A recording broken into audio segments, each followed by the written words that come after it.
저는 러빙 빈센트의 도센트를 맡게 된 미학자 진중권입니다. 영화사상 유례가 없었죠. 62,450장의 원화로 완성된 영화 러빙 빈센트.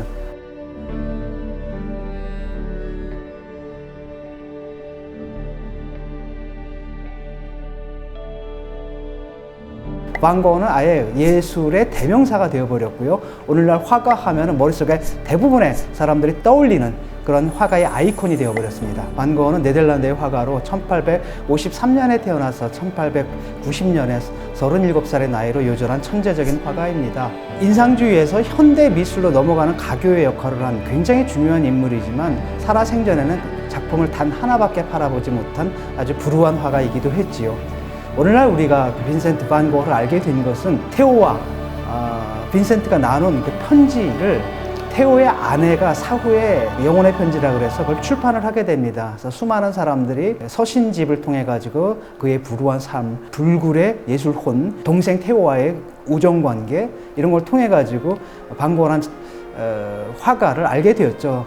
오늘날 고흐는 사실 사진도 별로 남아있지 않습니다. 고흐의 얼굴을 아는 것은 그가 남긴 수많은 자화상을 통해서인데요. 고흐가 그렇게 많은 자화상을 그렸던 건 왜일까요? 그건 모델을 살 돈이 없었기 때문입니다. 특히 고흐는 풍경화와 더불어서 이 초상화에 굉장히 큰 심혈을 기울였는데 초상화를 통해 가지고 눈에 보이는 것을 통해서 눈에 보이지 않는 것을 드러내는 내 관심이 많았기 때문입니다. 한 사람의 얼굴을 통해 그 사람 내면에 깔려있는 어떤 영원함들 이런 것들을 표현할 수 있는 아주 훌륭한 장르가 초상화라고 생각했고요. 반 고흐는 이제 네덜란드에 있다가요. 어디로 오냐면 파리로 옵니다. 당시에는 예술가가 화가로서 국제적인 인정을 받기 위해서는 파리로 와야 했기 때문이죠. 네덜란드 시절에 고흐하면 아마 여러분들이 생각나는 게 감자 먹는 사람들이란 그림일 겁니다. 굉장히 어둡죠. 사실 테오가 그 당시에 파리에서 화상을 하고 있었는데 그림을 팔려고 했는데 안 팔리는 겁니다. 그 이유가 뭐냐면 이미 파리는 인상주의가 유행을 하던 시절이었거든요. 제일 먼저 한 게 인상주의 화풍을 받아들여서 고흐의 그림 화풍이 이제 화려해지기 시작합니다. 인상주의는 밖에서 떠오르는 시각적인 인상을 내가 그리는 건데 느껴지는 대로 그린 거죠. 화가가 느낀 것을 훨씬 더 표현적인 화풍으로 발전을 하게 됩니다. 선두에 서 있었던 게 바로 고흐죠. 이런 화풍은 나중에 마티스의 야수에 결정적인 영향을 끼치게 됩니다. 그래서 고흐는 인상주의에서 현대 모더니즘으로 넘어가는 가교의 역할을 하는 아주 중요한 화가 중에 한 사람이라고 할 수가 있습니다. 하지만 오늘날 우리가 아는 고흐의 언어, 예술 언어를 발명한 것은 아르리라고 할 수가 있습니다. 프랑스 남부죠. 거의 지중해 가까운 지역에 아르리라는 지방이 있는데 고흐가 도착하고 그 다음에 이제 고갱이 도착하죠.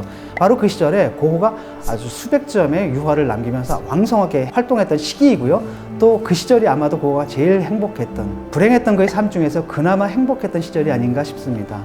오늘날 우리가 고흐하면 떠오르는 그 별이 빛나는 밤에 라는 작품도 거기에서 그려진 작품이라고 할 수가 있고요. 그 아를 포rum 광장의 카페 테라스 아주 유명한 작품이죠. 거기도 그곳의 풍경이라고 할 수가 있습니다. 고흐와 고갱이 이제 예술적인 문제로 자주 다툼을 벌입니다. 어느 날 고갱이 참다 못해가지고 이제 떠나겠다라고 얘기를 했고 떠나는 고갱을 잡으면서 면도기 칼을 딱 들고 나가면 죽여버리겠다고 협박을 했다고 합니다. 고갱의 말에 따르면은. 그럼에도 불구하고 고갱은 떠나버렸고, 고흐는 그 칼로 이제 자기 귀를 잘라서 자기가 잘 다니던 이제 유곽의 어느 여인한테 갖다 쏴서 주고 떠났습니다. 난리가 난 거죠.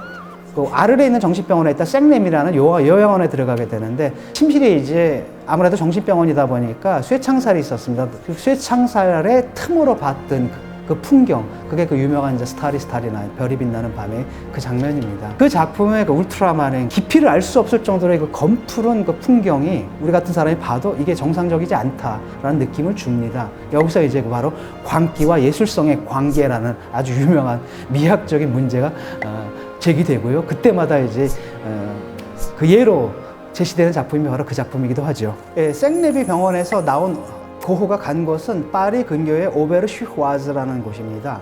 한번 직접 가보시면은 아마 놀라실 겁니다. 고흐의 그림에 나오는 그 모든 교회들, 풀밭들 아직 그대로 그 장소에 그대로 있습니다.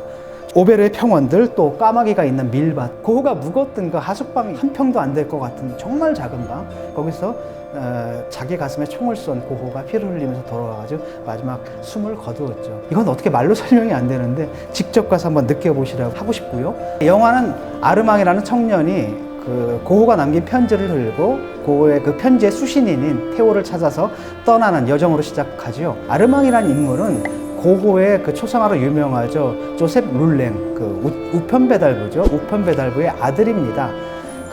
이 우편배달부 조셉 룰랭은 고호와 아주 친밀한 관계를 맺었는데 아마 그 동기가 된 것은 고호와 그다음에 동생인 테오가 아주 빈번하게 터신 교환을 했고 그 편지를 모두 이분이 전달했기 때문일 겁니다. 화가들이 이제 아버지처럼 여긴 거예요.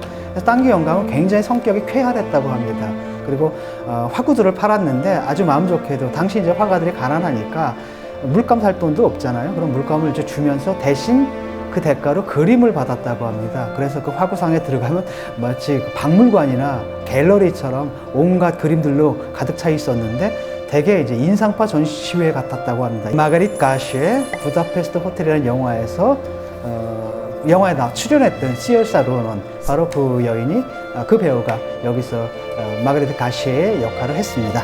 그 반 고흐의 편지 같은 거 보면 이제 그 마가릿 가시에 대해 가지고 언급한 곳이 있는데 그런 뭐 인간적인 관계에 대해서는 얘기가 없고 오로지 그림에 관한 얘기만 하고 다만 그 여자를 그리는데 어렵다라는 얘기만 좀 나옵니다. 그래서 반 고흐와 그 여인 사이에 모르겠습니다. 아무튼 친밀한 관계가 있었는지 없었는지 그거는 관객들의 상상에 맡겨두기로 하고요.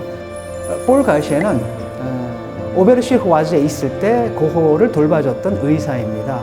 고흐가 생레미의 요양원을 떠나가지고 쉬러 오베르로 올 수 있었던 것도 이 의사가 존재했기 때문이고요. 가셰가 또 그랬던 이유는 뭐냐? 가셰 자체가 자신이 사실 화가가 꿈이었던 사람이었어요. 그리고 실제로 아마추어로 그림을 그렸던 사람이고요. 그래서 고흐가 이제 가셰 박사의 작품을 이제 몇 점을 그립니다. 그 옥션 역사상, 소도비 경매에서 역사상 가장 높은 가격으로 팔린 그림이었죠. 고흐는 어떻게 죽었을까요? 사실 아무도 모릅니다. 많은 학자들은 고흐가 자살을 했다고 생각을 하지만 사실 여러 가지 면에서 고흐가 자살할 이유가 없었습니다.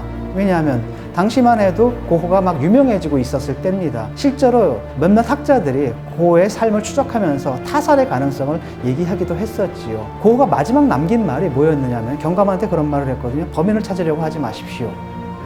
결국 내가 한 것입니다 라고 얘기를 하죠. 그 말이 참 듣기에 따라서 애매모호하게 들리는 거예요. 영화는 이 의문을 추적해 들어갑니다. 그 과정 속에서 또 재밌는 장면들이 이제 등장하는 거죠.